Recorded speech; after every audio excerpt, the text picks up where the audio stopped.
सभी लोगों को मेरा नमस्कार, गुड आफ्टरनून। आपका स्वागत है आज के इस सेशन में। और इस सेशन में जो बातचीत हम लोग करने वाले हैं वो इस संबंध में है कि सिविल सर्विसेज एग्ज़ाम का इंटरव्यू किस तरीके से हम लोग लें, किस तरीके से उसकी तैयारी हम लोग करें। लेकिन उससे पहले मैं आप सभी साथियों को बधाई देना चाहता हूँ। आपने मेंस एग्ज़ाम क्लियर किया है। जो सबसे कठिन पार्ट था एग्जाम का वो आप क्लियर कर चुके हैं, उसके लिए आपको बधाई। अब जो आसान पार्ट है वो बचा है। जैसा आप जानते हैं 2025 का टोटल एग्जाम है, जिसमें से 275 मार्क्स का अब इंटरव्यू बचा हुआ है। तो आप बहुत अच्छे लेवल पे पहुंच चुके हैं और आपको अब और ऊंचे लेवल पे जाना है। इसके लिए ये इंटरव्यू आप देने वाले हैं। जो विषय मैं आपको बताऊंगा, मैंने कुछ उसको कैटेगराइज करने की कोशिश की है। सबसे पहले आप पर्सनालिटी रिलेटेड जो क्वेश्चंस हैं उन्हें कैसे हैंडल करें, आपके बैकग्राउंड से संबंधित जो सवाल हैं उनको कैसे देखना है, भाषा कैसी इस्तेमाल करनी है, कैसी नहीं इस्तेमाल करनी है, और साथ साथ ये भी हम लोग बातचीत करेंगे कि किन चीज़ों से हमें बचना है। आपके ऑप्शनल सब्जेक्ट्स के बारे में आपको क्या देखना चाहिए, करंट अफेयर्स की प्रिपरेशन कैसे करें, जनरल प्रिपरेशन कैसे करें, और अगर आपके कोई सवाल होंगे तो मुझे खुशी होगी उन सवालों का जवाब देते हुए।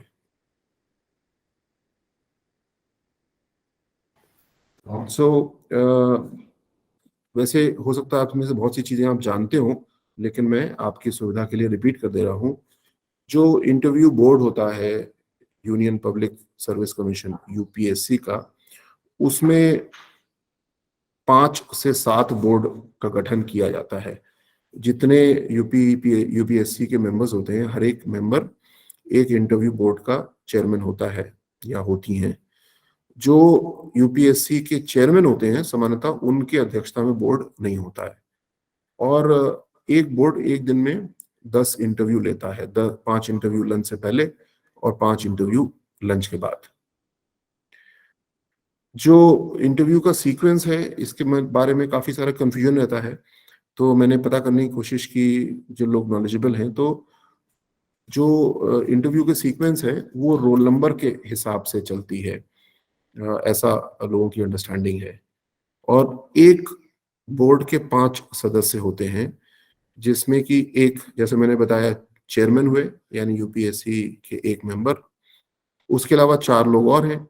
उसमें से 3 प्राय रिटायर्ड ऑफिसर्स होते हैं भिन्न भिन्न सेवाओं के, और एक एकेडमिक व्यक्ति यानी प्रोफेसर किसी विषय के इसमें होते हैं।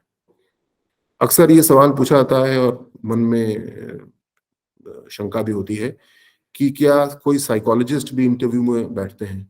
तो जो जानकारी मेरे पास है उसके मुताबिक साइकोलॉजिस्ट इंटरव्यू बोर्ड में नहीं होते हैं, लेकिन मैं बहुत पुख्ता रूप से नहीं बोल सकता, लेकिन जो मुझे पता चला ऐसा है।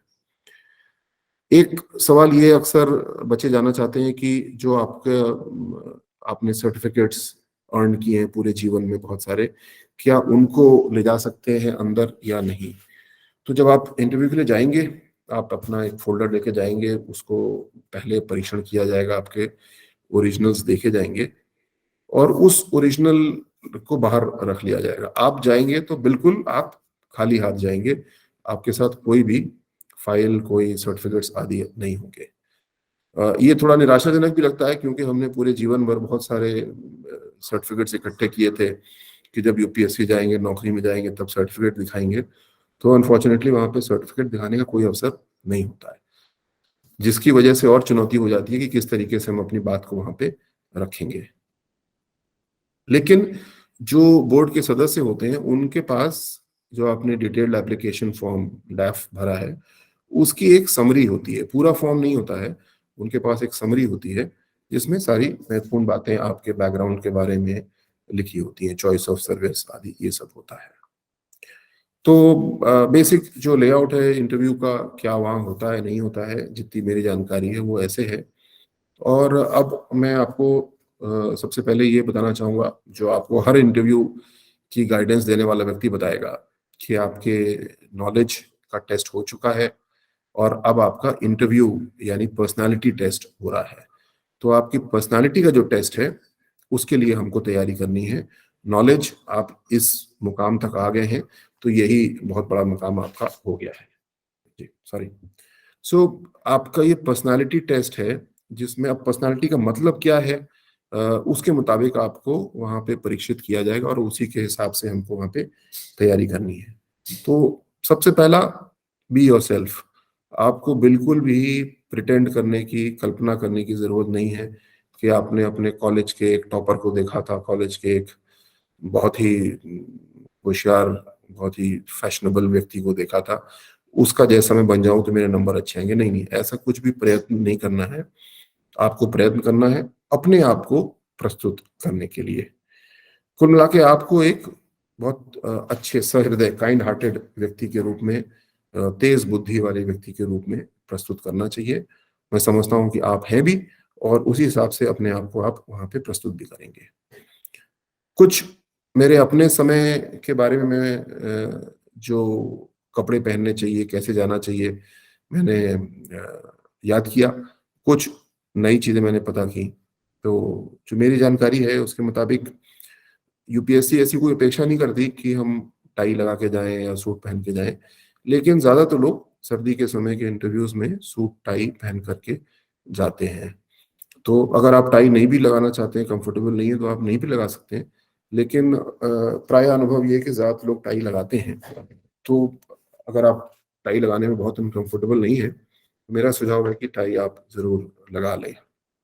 बट ये जरूर देखें कि कई बार हम टाई लगाते हैं और काफी देर वेट करते हैं तो बहुत कॉलर अनकंफर्टेबल हो जाता है। तो ऐसी शर्ट हो जिसको बार बार यहाँ खिचर खिचर ना करना पड़े, हमारे लिए डिस्ट्रैक्शन ना हो, और ना ही ऐसा हो कि कॉलर ढीला हो, लटका हुआ हो, देखने में खराब लगे।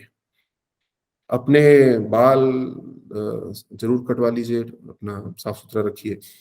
जिस दिन इंटरव्यू है उसी दिन या उससे एक दिन पहले नहीं, 3-4 दिन पहले अपने बाल कटवा लीजिए, ताकि ऐसा ना लगे कि आज ही कटवा करके आए हैं। आपके बाल लगे कि हमेशा ही इस तरह से नीट एंड टाइडी रहते हैं। अगर आप दाढ़ी रखते हैं, जैसे कि विपिन जी दाढ़ी रखते हैं, मैं देख रहा हूँ दाढ़ी आपको सूट भी कर रही है, तो अच्छी बात है। तो इस दाढ़ी को और शेप अप करके रखिए। बाकी अगर आपकी दाढ़ी बहुत अच्छी ग्रो नहीं करती है तो बेहतर है कि आप उसको शेव ही कर दीजिए और क्लीन शेवन लुक के साथ जाएं। पर जो भी हो, आप कॉन्फिडेंट रहें। ऐसा ना हो कि आप अपने अंदर ऐसा कोई परिवर्तन अचानक कर लें जिसकी वजह से लोगों को अजीब लगे, या आपको स्वयं अजीब लगे कि मैंने ये क्या किया। मेरा ये भी सुझाव है कि आप नए कपड़े ना खरीदें इस दिन के लिए, क्योंकि नए कपड़े फिर नए कपड़े से दिखते हैं, ज्यादा ही करारे से दिखते हैं, और हो सकता है कि हम उसमें अनकंफर्टेबल हो।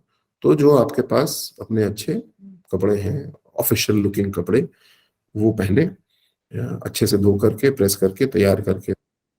अपने हाथ से प्रेस करें तो और आपको संतोष होगा, कॉन्फिडेंस होगा कि आपने अपनी तैयारी स्वयं अच्छी की है।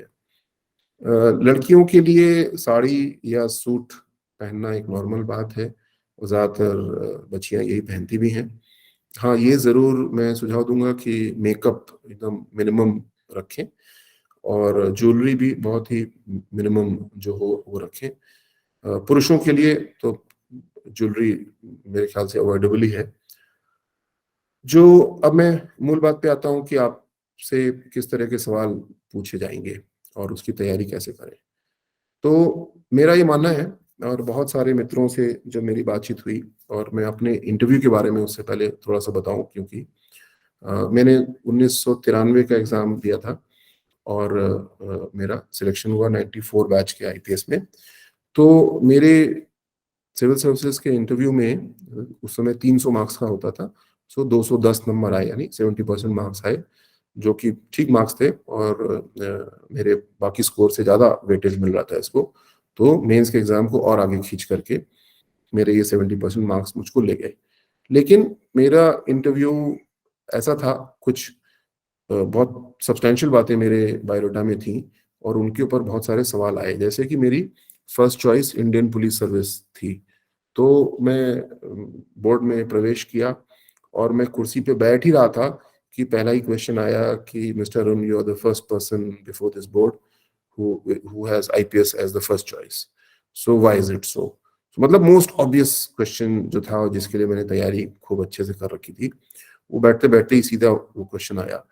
और उस क्वेश्चन का जवाब तैयार ही था अच्छे से, और उसके बाद एक चीजें फ्लो करती रही, और करीब 25 मिनट इंटरव्यू का मेरा बिल्कुल वो चला जिसके लिए मैं पूरी तरीके से तैयार था। उदाहरण के तौर पे मैंने हॉबीज लिखी थी, फॉर एग्जाम्पल डॉग्स क्यों इतना लिखा था, तो उन्होंने पूछा कि एक दो डॉग्स की ब्रीड के बारे में पूछा। फिर उन्होंने बड़ा अच्छा सवाल पूछा कि जो कुत्तों की स्ट्रे पॉपुलेशन है उसको कंट्रोल करने के लिए क्या किया जाना चाहिए। उस जमाने में एक गोवा में एपिसोड हुआ था जिसमें कई जगह पे कुत्तों को गोली मार दी गई थी, तो कुत्तों को मेडिकली स्टेरलाइज करना चाहिए, डिचेस को करना चाहिए, ये इशू मैं जानता था और उसको मैंने रखा, तो वो संतुष्ट हुए उससे। इसी प्रकार कॉलेज में थिएटर किया था तो वो लिखा था, तो उन्होंने कुछ थिएटर के बारे में पूछा। ये मैं इसलिए बता रहा हूँ क्योंकि जो बच्चे अभी आप मेंस में अपियर कर रहे हैं उनके लिए, और जो अपियर नहीं कर रहे हैं इंटरव्यू में उनके लिए बहुत इंपॉर्टेंट है कि जब अपना आप डैफ भरते हैं, डिटेल्ड एप्लीकेशन फॉर्म, तो आप समझिए आप अपने इंटरव्यू का क्वेश्चन पेपर स्वयं तय कर रहे हैं। और आप बच्चे जो इंटरव्यू देने वाले हैं, मेरा सुझाव है कि आप सबसे पहले इसको अपने डिटेल्ड एप्लीकेशन फॉर्म को देखिए और उससे स्वयं एक अपना क्वेश्चनर तैयार करिए कि आप से अगर आप इंटरव्यू होते तो क्या क्या सवाल पूछे जाएंगे, और हर सवाल की एक शीट, पेपर शीट तैयार कर लीजिए और उस पर लिखिए अच्छे से। मुझको ग्राफिकली बनी हुई चीजें जिसमें मैं कहीं बॉक्स बना लूँ, गोला बना लूँ, वो मुझे इमेज अच्छे से याद रहती है और मैं उसको प्रेजेंट कर पाता हूँ कि 6-5 पॉइंट्स हैं, इधर गोला बना रखा था मैंने, बाईं तरफ एक बॉक्स था। तो विजुअल इमेज मुझे बहुत हेल्प करती है याद रखने में। अगर आपको भी इस तरीके से विजुअल इमेज से फायदा होता हो तो आप भी उसको यूज कर सकते हैं। अब आपको मैं ये भी बताना चाहूंगा कि जो आपका बायोडाटा है उस पर आपने क्वेश्चंस तो बना लिए, लेकिन अगर सपोजिंग क्वेश्चन वो नहीं आया, मैं तो बहुत लकी था पहला क्वेश्चन ही आ गया, लेकिन अगर वो क्वेश्चन नहीं आया तो किस तरीके से हम अपने इंटरव्यू को गाइड करने की कोशिश कर सकते हैं। यहाँ ये समझिएगा कि एक दिन में 10 इंटरव्यूज हो रहे हैं, रोज हो रहे हैं। तो मैंने भी इंटरव्यू लिया है, यूपीएससी का तो नहीं, लेकिन सब इंस्पेक्टर का लिया है, कांस्टेबल का इंटरव्यू जब होता था वो लिया है, और भी इंटरव्यू प्रमोशंस के लिए हैं। तो एक दो दिन के बाद बोर्ड बहुत थक जाते हैं और रिपीटेडली वही सवाल आ रहे होते हैं, वही जवाब आ रहे होते हैं, तो उनके ऊपर भी एक फटीग आ जाता है। तो आपको समझना है इस चीज को और अपने इंटरव्यू को रोचक बनाना है। तो जो 5 लोग आपको सुन रहे हैं वो आप जो बात बोलेंगे उसी से उनके मन में थॉट्स ट्रिगर होती हैं, और उस ट्रिगर को वो प्रयोग करके आपसे अगला सवाल पूछ सकते हैं। तो उनकी साइकोलॉजी को समझना है और उस हिसाब से आपको हिंट ड्रॉप करना है। जैसे कि मैं आपको इंग्लिश में बता रहा हूँ कि for example you can say I had a very interesting satisfying experience when dash dash dash, जो भी, कि when you were in college और when you were holding a position of authority, when you were doing a particular job. For example आप supposing ONGC में आप थे और offshore rig पे काम करते थे, तो किसी सवाल के जवाब में आप डाल सकते हैं कि I had this experience when I was working at a offshore oil rig. ना ऐसी चीज हर एक के, हमारे हर एक के पास कोई बड़ा यूनिक अनुभव है, और अगर उस यूनिक अनुभव के बारे में हम अगर कुछ बोल देते हैं, फॉर एग्जाम्पल यही अगर ऑफशोर ऑयल रिग पे आपने काम किया, तो कौन सा बोर्ड होगा जो आपसे उस पर सवाल नहीं पूछेगा? वो जरूर पूछेगा, लेकिन वो क्या सवाल पूछेगा कि किस तरीके से वो ऑपरेट करता है, यस एक आध सवाल, लेकिन ज्यादा वो जानना चाहेंगे फिर आपसे कि ऑयल सेक्टर में क्या हो रहा है, गैस सेक्टर में क्या हो रहा है, शॉर्टेजेस क्यों है, ऑयल प्राइसेस कैसे मूव करती हैं। तो आप एक ट्रिगर दे सकते हैं, लेकिन उसके बाद अगर अगर उन्होंने ट्रिगर पकड़ लिया और वो सवाल आ गए तो फिर ये आपके ऊपर है कि अब उसको आप कैसे मैनेज कर पा रहे हैं। और भी तरीके हैं हिंट्स के। आप में से बहुत सारे बच्चे सॉफ्टवेयर में काम करते हैं, तो you can mention when I was working on this software project I had a similar challenge. तो फिर ऑब्वियसली अगला सवाल वही पूछेंगे कि क्या चैलेंज था भाई बताओ। तो क्योंकि उनको भी 30 मिनट आपसे बातचीत करनी है, तो 30 मिनट के हिसाब से इसको देखना है। ये भी समझना है कि हमारे जीवन में सब कुछ जो सुपरलेटिव हुआ है वही प्रेजेंट नहीं करना है। अगर मान लीजिए आपने पढ़ाई की, आपने बीए किया अपने तहसील के एक कॉलेज से, तो ये भी बहुत बड़ी बात है, बहुत अच्छी बात है। और जब आप इसको बताएंगे कि I went to a college in my तहसील सो एंड सो, वहां पे मैंने ये देखा या वो, तो वो तुरंत उस बात को पकड़ेंगे कि ओके ठीक है, ये बच्चा दिल्ली यूनिवर्सिटी से या BHU से पढ़ा हुआ नहीं है, ये अपने तहसील के कॉलेज को पढ़ा है। तो आपसे जरूर वो एजुकेशन सेक्टर के बारे में पूछना शुरू करेंगे कि एजुकेशन सेक्टर को कैसे इंप्रूव किया जाए, कैसे बेहतर किया जाए, आपका एक्सपीरियंस क्या है। पर इससे पहले मैं चाहूंगा कि आप अपने बारे में 4-5 सबसे बड़ी चीजें सोच लें कि मेरे बारे में अगर कोई पूछे तो मैं बोलूंगा मेरी ये 5 चीजें हैं जो सबसे अच्छी हैं। वो कौन सी हो सकती हैं? जैसे कि आप किसी इलेक्टेड पोजीशन पे थे अपने कॉलेज में, प्रेसिडेंट थे यूनियन के, जनरल सेक्रेटरी थे, ऐसा कुछ। हालांकि चुनाव तो बहुत कम कॉलेजेस में होते हैं, लेकिन किसी क्लब के या सोसाइटी के आप प्रेसिडेंट थे। खासकर आपने कोई अगर इनिशिएटिव नया जीवन में लिया, आपने कोई एक ग्रुप बनाया स्टूडेंट्स का या अपने मोहल्ले में, और आपने वृक्षारोपण पे कार्य किया, स्वच्छता अभियान पे काम किया। मुझे पूरा विश्वास है आपने सभी ने ऐसा किया होगा, पर आप उसको एक बहुत सामान्य सी बात मान के चल रहे होंगे कि वो बहुत बड़ी बात नहीं है। कोई आपने प्रशिक्षण प्राप्त किया हो, जैसे कि आपने कोई कराटे का, जूडो की आपने ट्रेनिंग ली हो, चाहे पूरी ना भी की हो, आप 2-3 बेल्ट्स लेकर के रुक गए हो, तो वो भी बहुत महत्वपूर्ण है। और कुछ चीजें और भी ऐसी रोचक हो सकती हैं। अगर आपका गांव में घर है और आप खेती में आपकी रुचि है, खेती की जानकारी आपको है, तो वहाँ बोर्ड में ऐसे बहुत कम लोग होंगे जिनको खेती की डायरेक्ट जानकारी हो, तो उनके लिए बहुत ही रोचक बात होगी। और जब आप कहेंगे कि खेती के बारे में मैं कोई हिंट आपने ड्रॉप की और वो पूछेंगे, तो आप बहुत अच्छे से बता पाएंगे। दूसरा ये कि अगर आपका हम्बल बैकग्राउंड है, मतलब आप आर्थिक रूप से सामान्य परिवार से हैं, तो ये बिल्कुल भी चिंता की बात नहीं है, क्योंकि वहां पे कोई इस बात को नहीं देख रहा कि आप परिवार से क्या लेकर के आए हैं। वहां देखा जा रहा है कि आपके पास क्या है। लेकिन इस बात को छुपाने की जरूरत भी नहीं है, बल्कि अगर कुछ देखा जाए तो एक हम्बल बैकग्राउंड से आना और UPSC के इंटरव्यू तक पहुंचना, ये बहुत अच्छी बात है, ये बहुत गौरव की बात है। तो इसके बारे में आपको कॉन्फिडेंस चाहिए, लेकिन साथ साथ सेल्फ पिटी, मतलब अपने ऊपर दया नहीं होना चाहिए कि ऐसी ना तो मन में ऐसा होना चाहिए, ना ऐसा वहां पे प्रदर्शित होना चाहिए कि मेरे साथ तो ये हैंडीकैप रहा, मैं ना अपने आप को कमजोर महसूस करता हूँ। इस तरह का भाव ना होना चाहिए मन में, ना हमारे बातों में प्रकट होना चाहिए। अपनी तारीफ नहीं करना है। ये बहुत ही क्रिटिकल बात है कि अगर मैं कहूँ कि मैं बहुत महान हूँ, तो फिर तो सारे नंबर ही कट जाएंगे, ऐसे थोड़ी कोई बोलता है। लेकिन अगर मैं कहूँ कि मैंने ये प्रोजेक्ट किया और इस प्रोजेक्ट में बड़ी अच्छी सफलता मिली, मुझे बड़ी संतुष्टि मिली, मुझे मेरे प्रोफेसर से बड़ी सराहना मिली, तो अपनी सराहना नहीं की जाती है, लेकिन जो दूसरों ने सराहना की, दूसरों ने जो हमको रिवॉर्ड एंड रिकग्निशन दिया, वो बोलना चाहिए। मतलब ये कहने का तरीका है। तो हम में से बहुत ही कम लोग होते हैं जो अपनी तारीफ स्वयं करते हैं और उनको पसंद भी नहीं किया जाता। लेकिन किस तरीके से अपनी पर्सनालिटी को, अपने अचीवमेंट्स को प्रस्तुत करना है, ये हम लोग को देखना होगा। ये भी देखिए कि अगर मान लीजिए 2-3 क्वेश्चन आ गए और आपको सवाल का जवाब नहीं आता, तो कोई ऐसी परेशानी वाली बात नहीं है, क्योंकि इंटरव्यू प्राय 25 से 30 मिनट तक चलेगा। तो आप बिल्कुल भी डिमोरलाइज मत होइएगा अगर मान लीजिए 3 क्वेश्चन आपके बिगड़ गए मतलब आपको उसका जवाब नहीं आता था। और क्या बोलना है वो भी बताऊंगा मैं। आप मान के चलें ये 50 ओवर्स का मैच है और आपको 50x6 इतनी बॉल मिलनी ही मिलनी है, आउट नहीं होता यहाँ पे कोई भी, सबको सारी बॉल खेलने को मिलती है। उसमें आप अगर एक आध विकेट आपका गिर भी गया तो फिर आप खेलने शुरू कर देते हैं। ऐसा ये क्रिकेट के, अगर मैं एनालॉजी को यूज करूं तो है।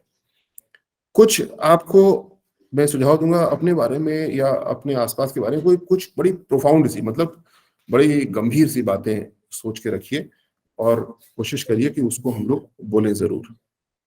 जो प्रोफाउंड चीजें मैं स्वयं आपको कुछ सुझाव दे सकता हूँ।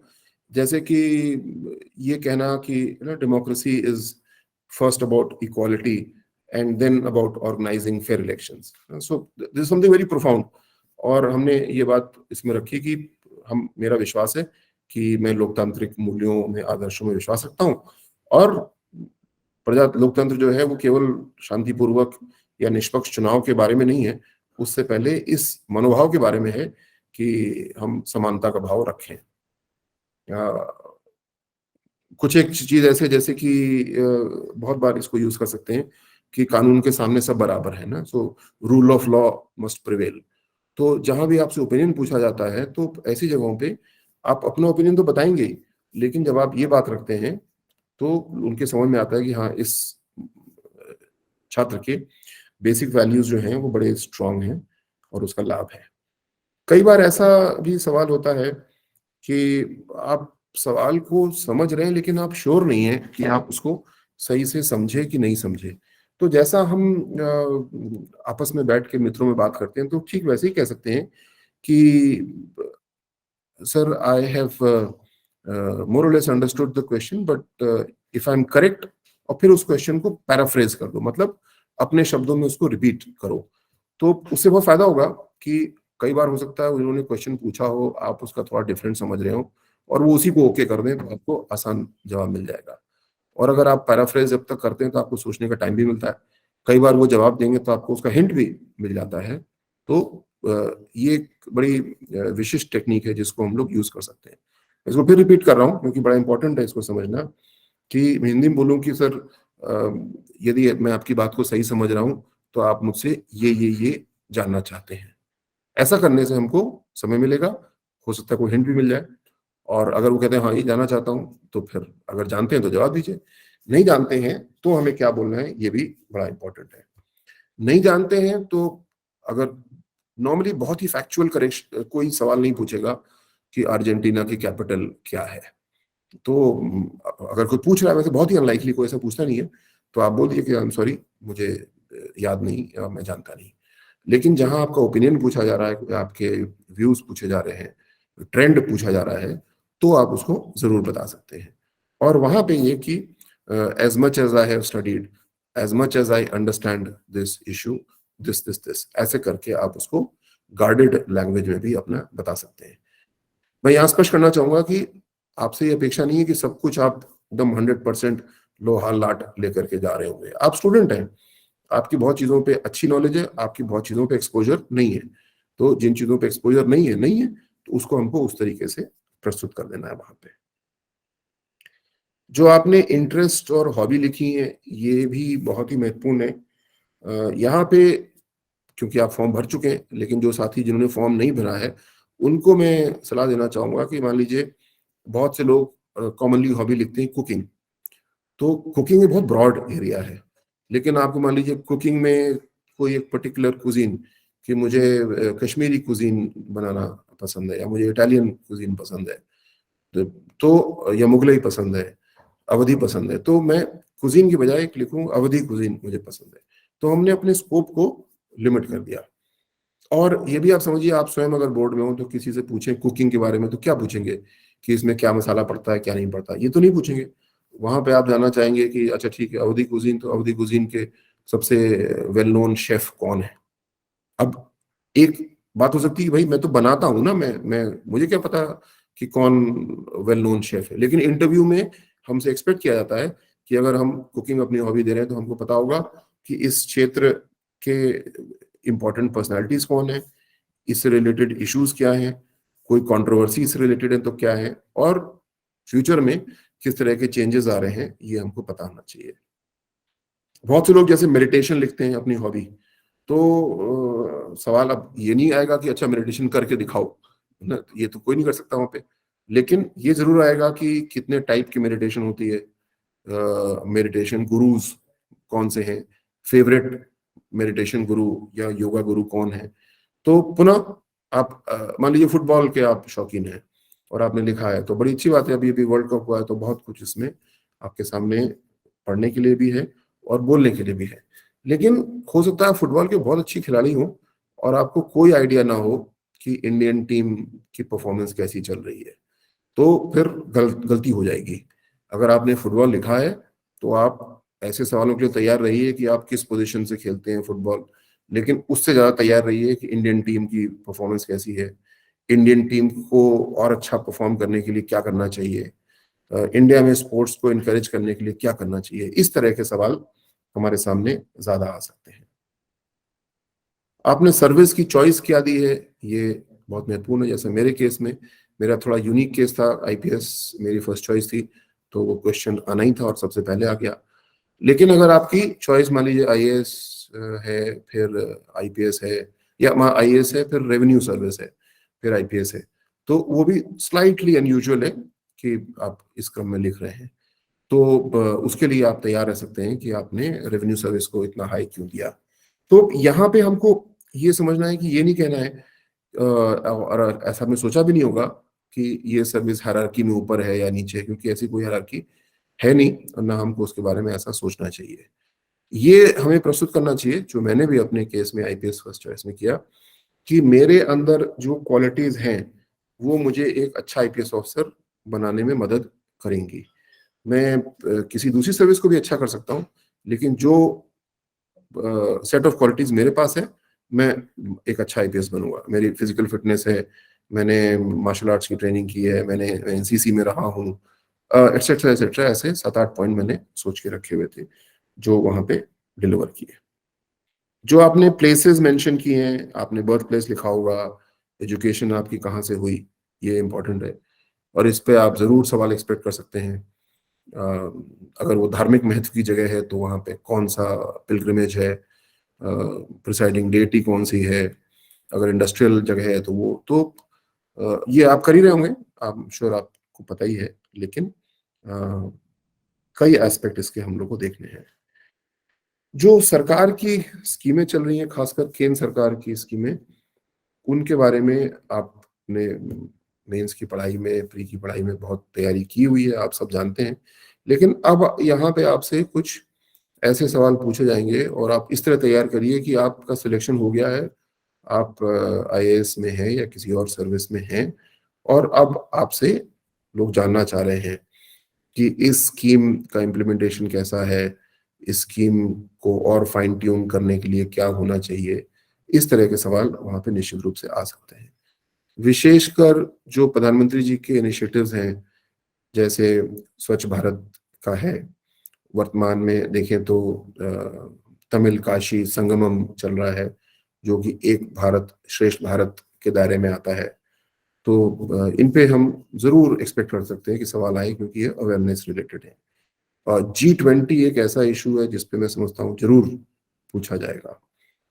और जब मैं 93 में एग्जाम दे रहा था तो इकोनॉमिक्स बहुत इंपॉर्टेंट हो गई थी, क्योंकि लिबरलाइजेशन ग्लोबलाइजेशन ये सब हुआ था। लेकिन अब तो मैं समझता हूँ इकोनॉमिक्स बहुत ही ज्यादा इंपॉर्टेंट है, और करंट अफेयर्स मतलब 50% इकोनॉमिक अफेयर्स ही है। तो उसके बारे में आपको बहुत ध्यानपूर्वक समझना है। कुछ ऐसे इशू भी समझना है कि गवर्नमेंट को इन्वेस्टमेंट लाने के लिए क्या करना चाहिए, इन्फ्लेशन क्या है, इन्फ्लेशन को कंट्रोल करने के लिए क्या होना चाहिए। सो जो ब्रॉड इकोनॉमिक इश्यूज हैं उनको आपको समझना है। कुछ बहुत इंपॉर्टेंट ये भी है कि आपका प्रीवियस जॉब, अगर आपने लिखा है वहां पे, और जरूर लिखा होगा, तो इस पे जरूर पूछते हैं। लेकिन अक्सर होता है कि वो जॉब हमें मिला तो पर हमने बस ज्वाइन किया, फिर हमने छुट्टी ले ली, हम एग्जाम यूपीएससी की तैयारी कर रहे थे, ये नहीं चल पाता वहां पे, बल्कि बहुत नेगेटिवली लिया जाता है।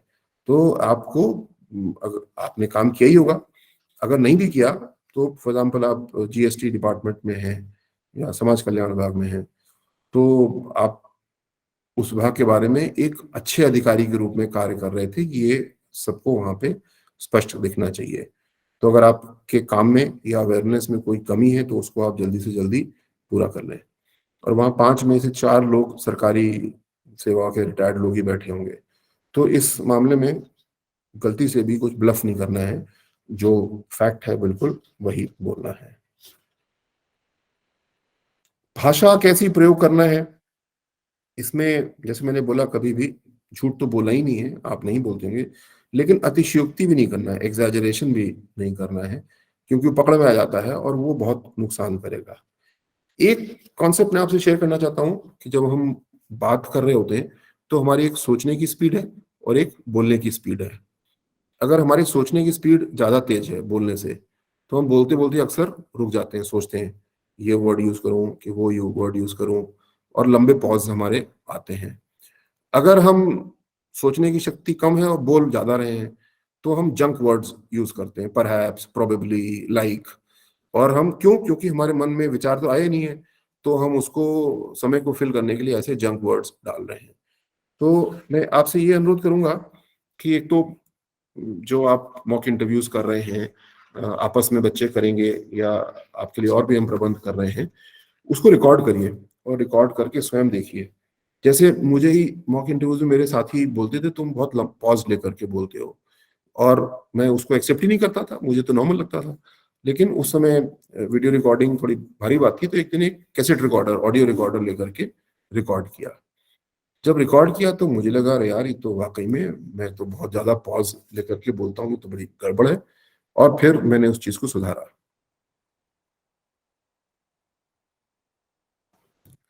सो इस चीज को आपको ध्यान रखना है। और एक कॉन्सेप्ट है जिसको एक्टिव लिसनिंग कहा जाता है, इसको मैं आपसे जरूर शेयर करना चाहूंगा। एक्टिव लिसनिंग का मतलब कि हम केवल सवाल को सुन ही नहीं रहे हैं, हम साथ साथ रिस्पॉन्ड करें। फॉर एग्जाम्पल, हम हेड नॉडिंग कर रहे हैं, सिर को धीरे धीरे हिला रहे हैं और बोल रहे हैं कि हाँ, यस यस, जी जी। दूसरा तरीका होता है, इसको बोलते हैं पैराफ्रेजिंग, कि if I have gathered accurately, you want to know this this this, जो मैंने पहले भी बताया अभी। तो पैराफ्रेज करना मतलब अपने शब्दों में उस चीज को रिपीट करना, ये शो करता है कि आप ध्यान से इसको सुन रहे हैं। और जब अपनी बात को कह रहे हैं तो कई बार हो सकता है कि आपका जवाब थोड़ा लंबा हो जाए, आप दाहिने की बात भी बताएं, बाएं की बात बताएं, तो अच्छा होगा कि उसको अंत में एकदम हेड ऑन जवाब दीजिए, टू सम अप, या to answer your question directly, this is what, है ना, I don't endorse this idea. सारे प्लस माइनस बताने के बाद बहुत पावरफुल तरीके से इसको आप कह सकते हैं। ये भी एक सुझाव है, थोड़ा बोल्ड सा है। आप कुछ मन में क्लोजिंग लाइंस भी सोच करके जा सकते हैं, जैसे कि although I was anxious, the interview was a very pleasant experience, thank you very much ma'am, thank you sir. या ये भी कह सकते हैं, अगर कुछ हमने गड़बड़ी भी कर दी, तो you have given me several points on which I will study deeper. इस ताकि जो हमें नहीं पता था, हमने उनको वहां पे प्रॉमिस किया कि हम इसके बारे में और पढ़ेंगे। ये जरूर मैं कहूंगा कि जो आपने सवाल मन में सोचे हैं, वो सारे सवाल प्रथम स्टेज में लिखते जाइए, और हर सवाल का आप एक पेपर तैयार करिए, एक आंसर शीट पे। आपको टाइप करके करना है, चाहे हाथ से लिखना है, ताकि ऊपर बोल्ड में क्वेश्चन लिखा हो और उसके नीचे आपका आंसर उसमें हो। ये इसलिए कह रहा हूँ कि अगर उन्होंने पूछा कि अच्छा आपके जॉब के बारे में पूछा, तो खट से वो विजुअल इमेज आपके सामने आ जानी चाहिए। हाँ हाँ, इसके लिए मैं बिल्कुल तैयार हूँ, मेरे इस पेपर पे सारे पॉइंट लिखें, इसमें 4 पॉइंट हैं, ये मुझे बोलने हैं। जो चीजें हमको अवॉइड करनी है, आर्ग्यूमेंट से बचना है, कुतर्क नहीं करना है वहां पे। अगर क्यों, वो सब बहुत पुराने लोग बैठे हैं, लगभग सभी लोग 60 साल से ऊपर के होंगे, पूरा उन्होंने भी यही परीक्षा पास की है, 5 में से 4 ने एटलीस्ट। और है नहीं, हाँ आ गया, नहीं नहीं आया, अभी नहीं आया। सो 5 में से 4 तो एटलीस्ट ऐसे होंगे जिन्होंने परीक्षा दी होगी, और फिर उन्होंने 30 से 36 साल की नौकरी भी पूरी की होगी। तो उनके साथ आर्गुमेंट नहीं करना है, अगर वो कोई बात कह रहे हैं तो उसको मान जाना है, और उसी के हिसाब से हमको आगे बढ़ना है। जो आपसे अपेक्षा नहीं की जाती है कि आप लेफ्ट विंग के होंगे या राइट विंग के होंगे, आप या सेंटर होंगे, नहीं, कुछ नहीं। आपकी कोई पॉलिटिकल लीनिंग नहीं होनी चाहिए। जो लोग सरकार में काम करने आ रहे हैं, वो पॉलिटिक्स से बहुत दूर होने चाहिए, उनकी कोई पॉलिटिकल लीनिंग्स नहीं होनी चाहिए। मैं अपने बारे में कहूँ कि मैं आज भारतीय जनता पार्टी में हूँ, मिनिस्टर हूँ, लेकिन जब तक मैं पुलिस था मैं किसी भी प्रकार की पॉलिटिक्स से, पॉलिटिकल पार्टी से कोसों दूर था। और कोई मेरे ड्राइंग रूम में भी कोई अगर डिस्कशन हो रहा है पॉलिटिक्स का, तो मैं उससे धीरे से दूर रहता था, चुप रहता था। बाकी कोई गेस्ट आए, विजिटर आए, बात कर लेते हैं, पर मेरा काम नहीं है कि मैं पॉलिटिक्स में इन्वॉल्व हूँ, ऐसे कोई विचार भी रखूं, और व्यक्त करना तो मुझे बिल्कुल भी नहीं है। साथ साथ जैसे मैंने बताया, you have to be a believer in equality, rule of law, constitution. इन चीज़ों का हमें बहुत ध्यान रखना है, बड़े कॉन्फिडेंस के साथ बोलना है, अपने आप को प्रस्तुत करना है कि मैं ऐसा विश्वास रखता हूँ। जिस पे मैं सबसे कम बोल रहा हूँ वो है आपका ऑप्शनल सब्जेक्ट, उसकी तैयारी। तो प्राय ये सवाल आता है कि आपने सब्जेक्ट क्यों चूज किया। खासकर इसलिए कि अगर आपने ग्रेजुएशन में या पोस्ट ग्रेजुएशन में वो आपका सब्जेक्ट नहीं था, आपने लिया, तो उसके जवाब के लिए तैयार होना चाहिए। अब सब्जेक्ट तो इतना वास्ट है, उसकी आपकी पूरी परीक्षा हो चुकी है, तो अब क्या ब्रश अप करें। सो जो मेन थ्योरीज हैं उनके बारे में आपको ब्रश अप करना। जैसे मेरा एक ऑप्शन ज्योग्राफी था, तो हिमालय की फॉर्मेशन कैसे हुई है, प्लेट टेक्टोनिक थ्योरी क्या है, what is the evidence supporting plate tectonic theory, monsoon कैसे फॉर्म होता है, इस तरह के सवाल जो हैं उसके लिए हमको तैयार रहना चाहिए। जो ऐसे कॉन्सेप्ट जो करंट सिचुएशन में एप्लीकेबल हैं वो हमको जरूर पढ़ लेना चाहिए। ये बहुत इंपॉर्टेंट है। फॉर एग्जाम्पल आप political science and international relations या ऐसे ग्लोबल अफेयर्स जैसा कोर्स कर चुके हैं, तो उसके लिए हमको तैयार रहना है।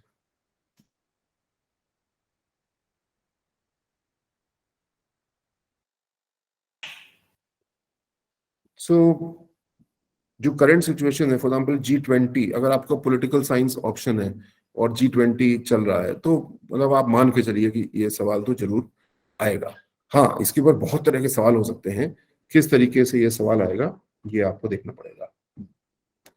करंट अफेयर्स में मैं पुनः कहूंगा, हर अफेयर पे एक एक शीट आप अपनी तैयार करिए और उसमें आप नोट करिए सब चीजें। एक अच्छा सुझाव मुझे एक मेरे कुलीग ऑफिसर ने दिया था, वो ये कि जो पिछले 3 महीने के जो बड़े इश्यूज हैं उनको लिस्ट आउट करिए। उन पे आप हापुड़ कोचिंग में हमारे बच्चे हैं, आप लोग तैयारी करिए। रिंकू ऐसा कर सकते हैं, 6-6 के ग्रुप या 5-5 के ग्रुप बांट दो, और उसमें एक व्यक्ति, जैसे क्षितिज है तो क्षितिज ने let's say Chinese, Indo Chinese border issue पे एक अपना प्रस्तुत किया प्रेजेंटेशन। प्रेजेंटेशन मतलब स्लाइड शो नहीं, मुंह जबानी प्रस्तुत किया, और बाकी 4 लोगों ने फिर इनसे सवाल पूछे। और ऐसा करने से 5 लोग की इंटरव्यू की तैयारी भी हो जाएगी, ग्रुप में बातचीत करने की, और अगर हमने अपना मीडियम इंग्लिश लिया है तो इंग्लिश में बात करने की का हमारा अभ्यास हो जाएगा और हम अच्छी पोजीशन में होंगे। कुल मिला के करंट अफेयर्स में बोर्ड आपसे जानना चाहता है कि आपकी अंडरस्टैंडिंग क्या है। क्या आपने ब्रॉड ट्रेंड, मतलब आप एक एक चीज नट बोल्ट तो नहीं पता हो सकती किसी को, लेकिन ब्रॉड ट्रेंड आपको पता है कि नहीं। और जो क्रूशियल डिटेल्स हैं, जैसे G20 है, तो G20 के देश कौन से हैं 20, ये हमें पता होना चाहिए। इंडिया उसका मेंबर कब बना, ऑब्जर्वर स्टेटस था, कब हमने ज्वाइन किया, ये वाली चीजें हमको जरूर पता होना चाहिए। नेबरिंग कंट्रीज का, पाकिस्तान, श्रीलंका, बांग्लादेश, क्या वो इसके सदस्य हैं कि नहीं, यदि नहीं है तो क्यों नहीं है, ये डिटेल में हम जा रहे हैं। लेकिन ब्रॉड अगर देखें तो मल्टीलैटरलिज्म वर्सेस बायलैटरलिज्म का कॉन्सेप्ट पॉलिटिकल साइंस में है, वो हमें ब्रॉड ट्रेंड पता होना चाहिए। अब कुछ चीजें मैं अब रैप अप करने की कोशिश कर रहा हूँ जो आपको आगे करना है। एक तो मॉक इंटरव्यूज आपके होंगे, और रिंकू जी से मेरी बात हो रही थी तो बहुत सारे ऐसे रिटायर्ड ऑफिसर्स हैं जो इंटरव्यू बोर्ड में भी रहे हैं या नहीं रहे तो किसी और में, स्टेट सर्विस कमीशन के बोर्ड में रहे हैं, जिनसे मैंने बात की है, और वो सहर्ष तैयार हैं आपकी मदद करने के लिए। तो हम लोग अभी इसको प्लान कर रहे हैं, अगले सप्ताह से नोएडा में मोस्ट प्रॉब्ली एक लोकेशन पे हम लोग आपको एकत्रित करेंगे और मॉक इंटरव्यूज ऐसे लोगों से कराएंगे जो सबसे ज्यादा नॉलेजेबल हैं इस प्रोसेस के बारे में। तो आपको उसको तैयारी करना है, और जो मॉक इंटरव्यूज हैं उसको भी मैं चाहूंगा इनको रिकॉर्ड करके हम अपने कैंडिडेट्स को दें, क्योंकि सबसे ज्यादा लाभ इससे होगा हम लोग को। एक लास्ट पॉइंट मैं कहना चाहता हूँ जो थोड़ा बहुत ही बोल्ड है, और किसी भी पर्सनालिटी के बारे में सबसे महत्वपूर्ण चीज होती है, सबसे कॉन्फिडेंट चीज होती है ह्यूमर।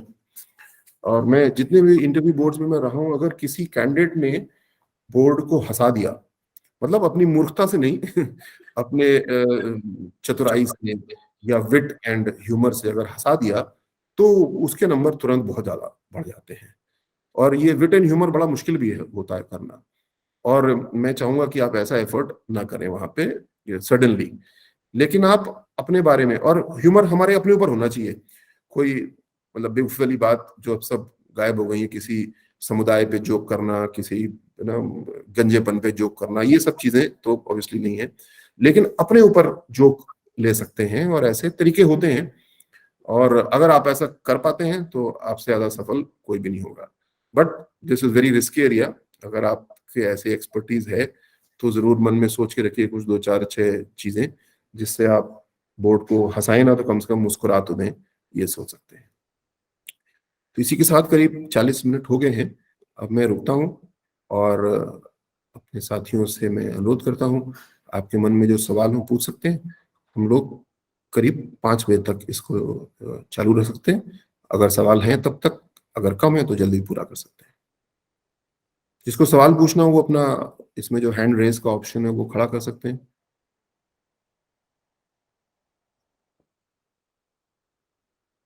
जी, Ankit Sharma ji. Good afternoon sir. Good afternoon अंकित।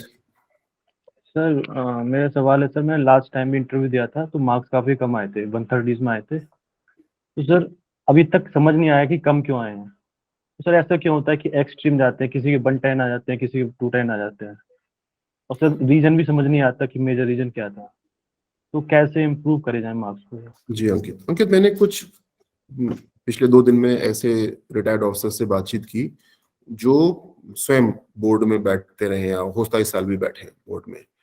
तो उनसे मैंने भी सवाल पूछा यही कि सबसे बुरी चीज क्या है जो कोई कर सकता है इंटरव्यू में जिसकी वजह से नंबर कट जाए। मान लो मेरी टाई टेढ़ी है तो मेरे नंबर थोड़ी काट लोगे इस बात के लिए ना, नहीं है भाई, मुझे टाई मैं नहीं लगाता रोज तो मेरी टाई टेढ़ी हो गई। तो उनका नहीं नहीं नहीं, उससे कोई फर्क नहीं पड़ता, आप टाई चाहे ना भी लगाओ आपके नंबर नहीं कटते हैं। जो चीज नुकसान करती है, सबसे पहला ब्लफ नहीं मारना है। जो चीज नहीं पता है नहीं पता है, उसके लिए मना कर देना है। एक साथ 3-4 क्वेश्चन आगे नहीं पता तो नहीं पता है, जैसे मैंने पहले बोला। ब्लफ नहीं, मतलब तुक्का नहीं मारना है, ब्लफ नहीं मारना है। ये दूसरा, क्लैरिटी ऑफ थॉट दिखाना है, मतलब स्पष्ट वादिता और स्पष्ट सोच दिखाना है, और उसका विपरीत नहीं करना है। कोई चीज हमको नहीं पता है तो हमको बोलना है कि सर मुझे ये नहीं पता, या जहां तक मेरी जानकारी है ये है। गैस वर्क भी अगर करना है तो सर मैं श्योर नहीं हूं बट मुझे लगता है ऐसा है। ऐसी बातें हम लोग कह सकते हैं। ओवर टॉकिंग नहीं करना है। ये मुझे ज्यादातर लोगों ने बताया कि नंबर उनके कम आते हैं जो ज्यादा बोलते हैं, कि बात छोटी सी है और बोल ज्यादा रहे हैं। तो इस चीज से हम लोग को बचना है। और जैसे मैंने पहले बोला था कि speed of thinking versus speed of talking, जब आप, मेरी खराब थी, अभी भी शायद खराब है, लेकिन जब आप अपने रिकॉर्डिंग देखेंगे तो आप समझ पाएंगे कि आपका ये बैलेंस है कि नहीं। बहुत से लोगों का मैं देखता हूँ, जैसे कि आप देखिएगा स्मृति ईरानी जी का कोई आप कोई स्पीच देखिएगा, वो कोई नोट्स उनके हाथ में नहीं होते। जब वो बोलती हैं तो मतलब अनुकरणीय उदाहरण है कि थॉट और स्पीच किस तरीके से एक स्पीड से चलनी चाहिए। जो जंक वर्ड्स हैं जैसे लाइक, परहैप्स, प्रोबेबली, हम लोग बहुत ज्यादा यूज करते हैं। ये वर्ड्स जितना हम कम यूज करें उतना अच्छा होगा। तो आई होप अंकित ये आंसर करता है, और इस बार आपके 225 आएंगे। Thank you sir.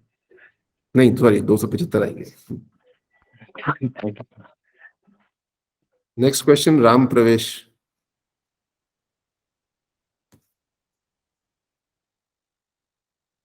राम प्रवेश, माइक ऑन कर लीजिए बेटा।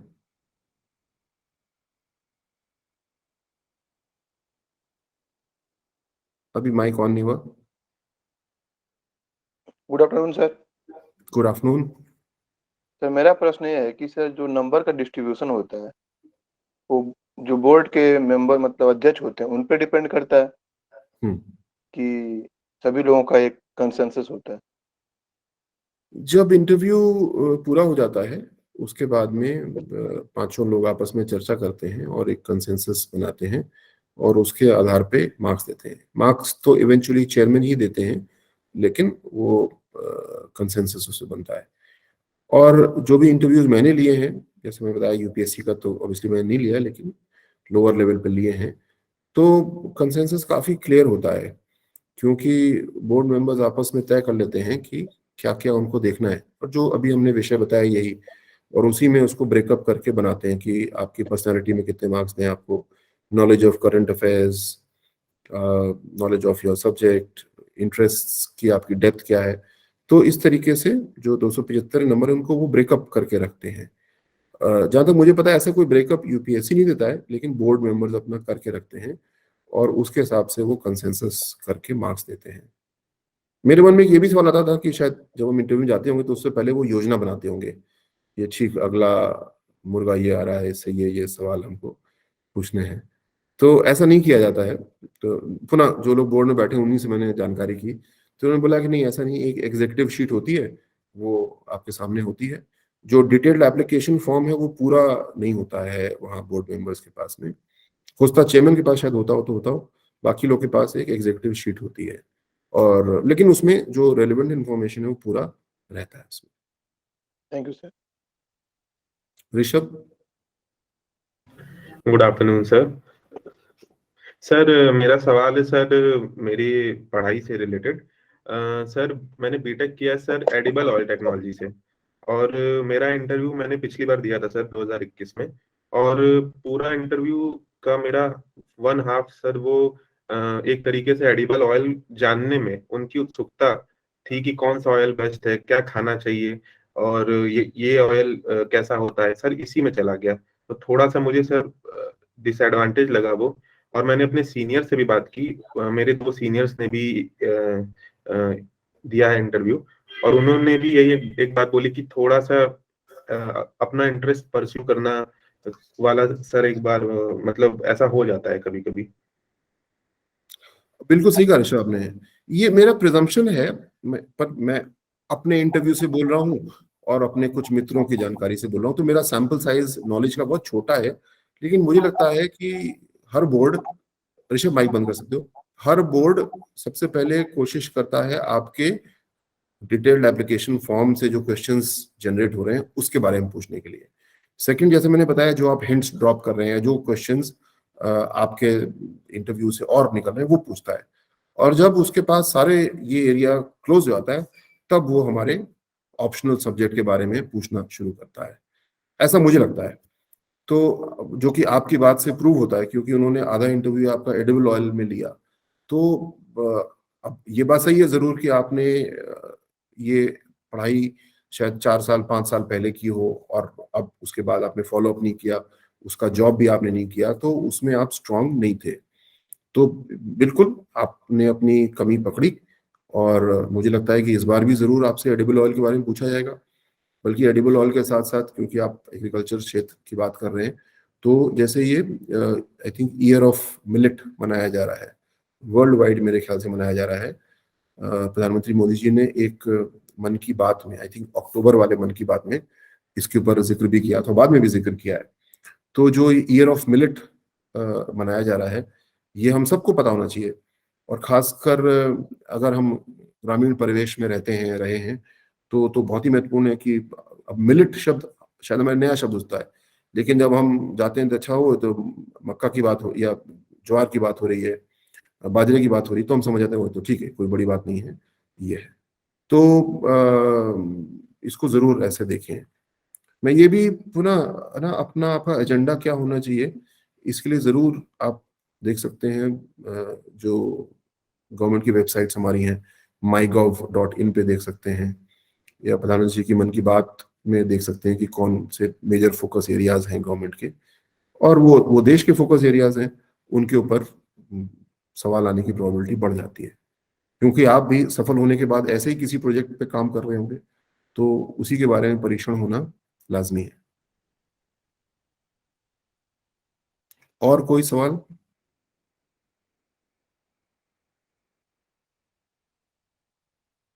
ठीक, और कोई सवाल नहीं तो हम लोग क्लोजिंग की ओर जा सकते सर हैं। एक बात मैं अपने इंटरव्यू के बारे में बताना चाहता हूँ। जरूर अ, ऋषभ। जी सर। सर मेरा ऑयल बैकग्राउंड का जो सर आधा इंटरव्यू गया था, हाफ पार्ट करी, सर वो अच्छा गया था काफी।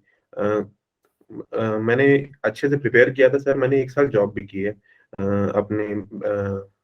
अपने ब्रांच की, और सर गया अच्छा था, लेकिन मोस्ट ऑफ द पार्ट वो इंटरेस्ट परस्यू में चला गया कि अभी हम ये ऑयल खा रहे हैं, तो हमें ऑलिव खाना चाहिए कि सरसों खाना चाहिए, अच्छा सरसों कौन सा वाला खाना चाहिए।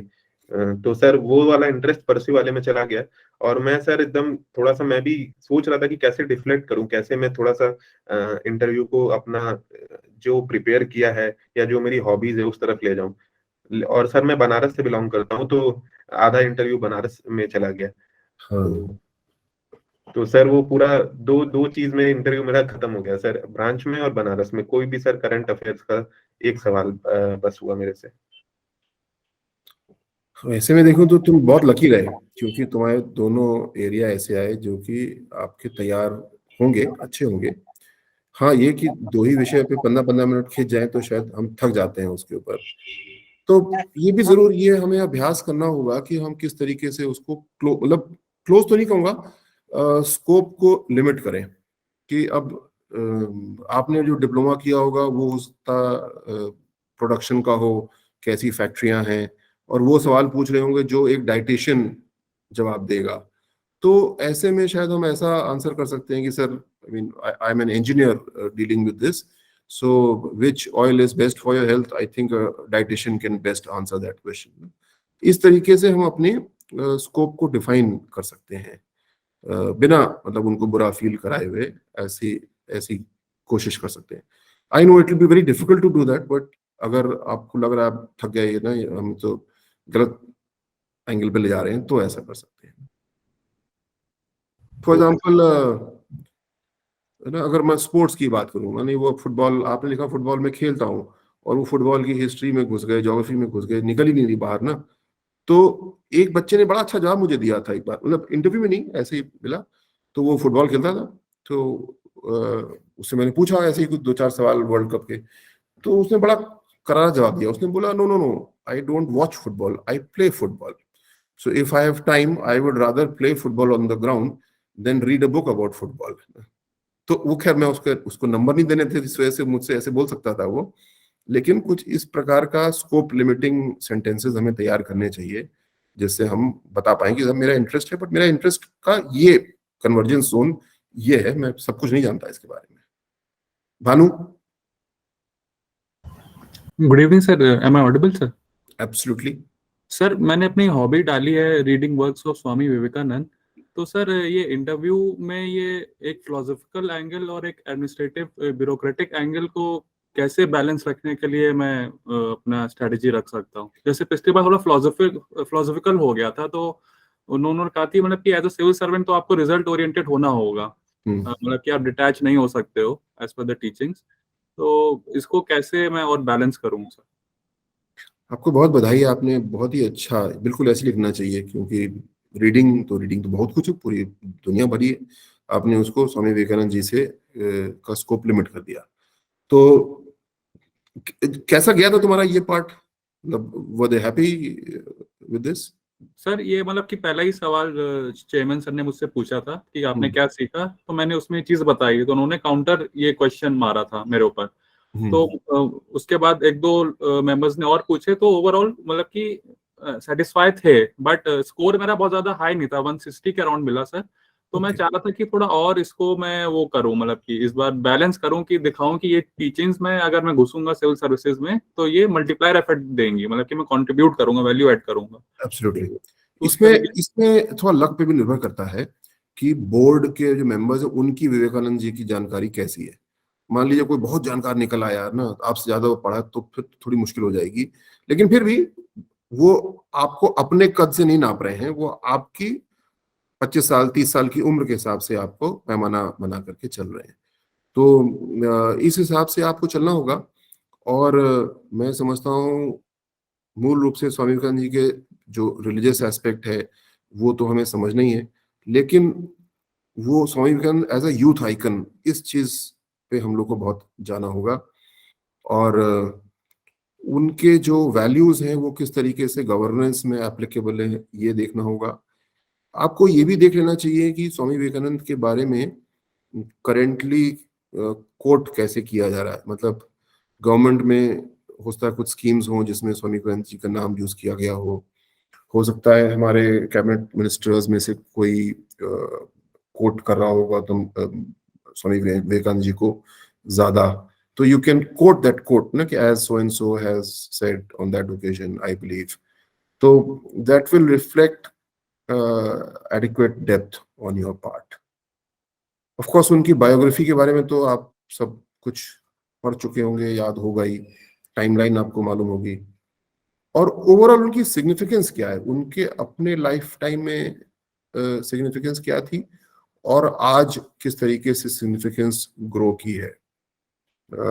यूं भी देखते हुए कि रिलीजन का मतलब लोग एक और रिचुअलिज्म मानते हैं, दूसरी ओर स्पिरिचुअलिज्म मानते हैं। तो स्वामी जी किस में ज्यादा विश्वास रखते थे, और जो रामकृष्ण मिशन है वो क्या काम कर रहा है, क्योंकि ऐसे बहुत से सीनियर्स हो सकते हैं जो रामकृष्ण मिशन में काम कर रहे हो या एटलीस्ट अवेयर हो, तो ये जरूर पूछ सकते हैं उस बारे में। Abhishek ji, and one last question after this अगर होगा तो अनम्यूट कर लो। Good evening sir. सर मेरे को कंसिस्टेंटली तीनों इंटरव्यू में 130s में ही नंबर मिल रहे हैं, और जिसके कारण फियर साइकोसिस डेवलप हो गया इंटरव्यू को लेकर। तो सर मुझे क्या करना चाहिए? आपका मैं 1-to-1 प्राइवेट ट्यूशन लूंगा फिर। Okay sir.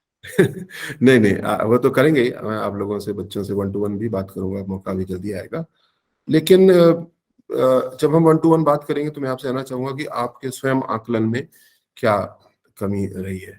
और ये बहुत महत्वपूर्ण बात है, जब हम तैयारी करते हैं तो हम नॉर्मली हमेशा टॉपर्स की बात सुनते हैं। तो टॉपर तो ठीक है, जब हम टॉप कर जाएंगे तो हम भी इंटरव्यू देंगे, कहानी सुनाएंगे, लेकिन जब तक हम टॉप नहीं कर रहे हैं तब तक प्रॉब्लम है ना सारी।